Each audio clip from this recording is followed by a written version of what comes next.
Hello YouTube family, welcome to Sugan's home. சக்கரவள்ளி கிழங்கு உடம்புக்கு நல்லதுன்னு எல்லாத்துக்குமே தெரியும். ஆனால் சக்கரவள்ளி கிழங்கை வேக வச்சு கொடுத்தா எப்படியும் வேண்டாம் தான் சொல்லுவாங்க. இந்த மாதிரி செஞ்சு கொடுத்து பாருங்கள், பார்க்கவும் சூப்பராக இருக்கும். கண்டிப்பாக சொல்கிறேன், எல்லாமே காலியாகிடுங்க. வேக வச்சு கொடுக்கறதுக்கு பதிலாக இந்த மாதிரி செஞ்சு கொடுத்து பாருங்கள், ஸ்கிப் பண்ணாமல் சாப்பிடுவாங்க. சக்கரவள்ளி கிழங்க 3/4 கிலோ வாங்கினேன். இதில் வேஸ்டேஜே பார்த்திங்கன்னா ஒரு 100 கிராம்ஸ் போயிடும். நம்ம வேக வைக்கும் போது சுடு தண்ணியில் ஒரே ஒரு ஸ்பூன் விளக்கெண்ணெய் ஊற்றிட்டு அதுக்கப்புறம் ஸ்டீம் பண்ணனா சீக்கிரமாக வெந்து கிடச்சிரும். 80% மட்டும் கிழங்கு வெந்தாலே போதும். நம்ம எண்ணெய் ஊற்றி வேக வைக்கிறனால கிழங்கு ஈஸியாகவே வெந்துடும். இந்த டிப்பை ஃபாலோ பண்ணி பாருங்கள், கிலோ கணக்கில் கிழங்கு இருந்தாலும் ஈஸியாக வெந்துடும். கிழங்கு வேகிறதுக்குள்ளே குயிக்கான இன்னொரு ப்ரிப்பரேஷன் பண்ணிடலாம். நம்ம இந்த ரெசிபியை பண்ணுறதுக்கு 1 கப் வெள்ளை ரவை தேவைப்படுது. வறுத்ததும் வறுக்காதது எதாக இருந்தாலும் சேர்த்திக்கலாம். இதில் நம்ம பாலை தாங்க சேர்த்துறோம். 1 டம்ளர் பால் எடுத்துக்கோங்க. ஏன்னா இந்த ரவை ஊற வைக்கும் போது அப்படியே பால் நல்லா இஞ்சிக்கும். 20 நிமிஷம் மட்டும் பாலை ரவை கூடயே ஊற வச்சிடணும். அந்த ரவையும் பாலும் நல்லா இஞ்சி கெட்டி ஆகிடும் பாருங்கள். நல்லா கலந்து மட்டும் விட்டா போதும். 5 நிமிஷத்துக்கு ஒரு தடவை ஒரு மிக்ஸ் மட்டும் பண்ணி விட்டாலே போதும். நல்லா கெட்டித்தன்மை ஆகிடும். ரவை உப்பி அப்படியே பெருசாக வரும். அது வரைக்கும் வெயிட் பண்ணணும். 7 to 10 மினிட்ஸ்லேயே கிழங்கு ஈஸியாகவே வெந்துருங்க. ஒரு 80% மட்டும் குக் பண்ணாலே போதும். அப்போ தான் அதோட நியூட்ரிஷன் நமக்கு எல்லாமே அப்படியே கிடைக்கும். இப்போ பால் நான் சொன்ன மாதிரி எல்லாமே ஊறிடுச்சு பாருங்கள். இதை அப்படியே ஒரு மிக்சர் ஜாரில் ட்ரான்ஸ்ஃபர் பண்ணிக்கணும். இப்படி பண்ணும்போது இந்த ரெசிபி செம்ம டேஸ்ட்டாக இருக்குங்க. சக்கரவள்ளி கிழங்க வேக வச்சு கொடுத்தாலே வேண்டான்னு தெரிக்கிறவங்க கூட இந்த ரெசிபி அவ்வளோ ரசித்து சாப்பிடுவாங்க. ஒரு ஸ்பூனை வச்சு குத்தி பாருங்கள், வெந்துருச்சா வேகலையான்னு. ஆறுனதுக்கப்புறம் அதை அப்படியே மிக்சர் ஜாரில் போட்டுருங்க.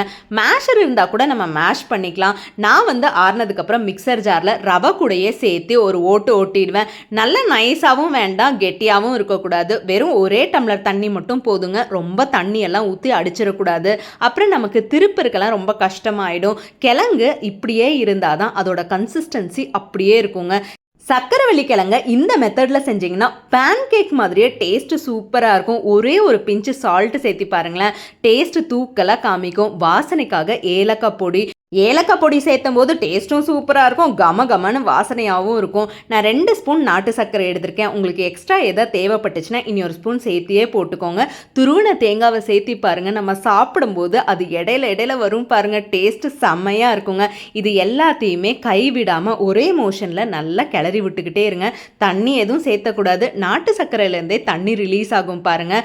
அதனால நம்ம தண்ணியெல்லாம் சேர்த்தாமல் அப்படியே மிக்ஸ் பண்ணிகிட்டே இருக்கணும். மிக்ஸ் பண்ணும்போதே உங்களுக்கு தெரியும் அதோட கன்சிஸ்டன்சி லைட்டாக தண்ணி விட ஆரம்பிச்சிருச்சு. ஏன்னா நம்ம பாலும் ஊற்றிருக்கோம் இல்லை, இதுக்கு மேலே நம்ம தண்ணியும் சேர்த்தக்கூடாது.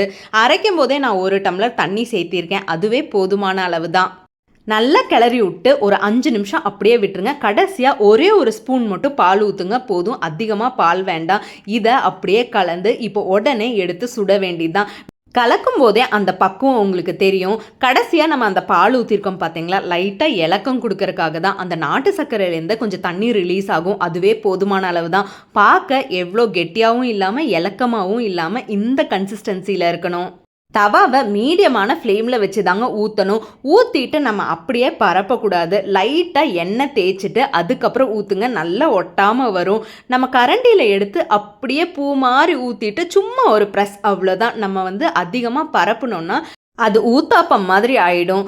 இந்த மாதிரி இருந்தால் தான் பார்க்கறக்கு பேன் கேக் மாதிரியே இருக்கும். நம்ம ஊற்றிட்டு அதுக்கு மேலே கொஞ்சமாக எண்ணெய் மட்டும் ஊற்றினாலே போதும். பாருங்கள், கெட்டியாக இப்படி இருக்கணும். நம்ம இட்லி மாவுக்கெல்லாம் கெட்டியாக இருக்கும்ல, அந்த பதத்தில் இருக்கணும். நான் கல்லில் ஒட்டுக்கா 3 ஊற்றுறேன். நீங்கள் ஒன்றா கூட ஊற்றிக்கலாம். அது நம்ம விருப்பம்தான். ஏன்னா என்னோடய கல் சைஸ் கொஞ்சம் பெருசாக இருக்குது. மறக்காமல் இதை லோ ஃப்ளேமில் வச்சுருங்க. இதுக்கு மேலே எண்ணெயோ நெய்யோ நம்ம விருப்பம் போல் சேர்த்திட்டு அதுக்கு மேலே வெள்ளை எல்லை மட்டும் தூவி விட்ருங்க. அது முற்றிலும் ஆப்ஷனல் தான். இருந்தால் சேர்த்துக்கோங்க, இல்லைன்னா பரவாயில்ல.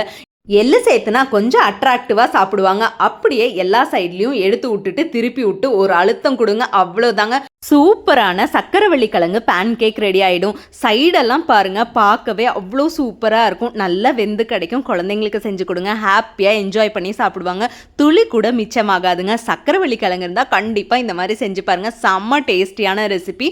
இந்த வீடியோ உங்களுக்கு பிடிச்சிருந்ததுன்னா லைக் பண்ணி ஷேர் பண்ணுங்கள். மரவள்ளி கிழங்கே பிடிக்காது அப்படிங்கிற உங்கள் ஃப்ரெண்டுக்கு இந்த வீடியோ அனுப்பிச்சுடுங்க. அவங்களுக்கும் இந்த ஹெல்த்தி ரெசிபி யூஸ்ஃபுல்லாக இருக்கும். மறக்காமல் திருப்பி போட்டு லோ ஃப்ளேமில் வச்சு வேக வைங்க, செம்ம சூப்பராக இருக்கும். கிட்ஸுக்கெல்லாம் மறக்காமல் செஞ்சு கொடுங்க. சக்கரவள்ளி கிழங்குல அவ்வளோ ஹெல்த் பெனிஃபிட்ஸ் இருக்குது. தேங்க்ஸ் ஃபார் வாட்சிங். Happy cooking.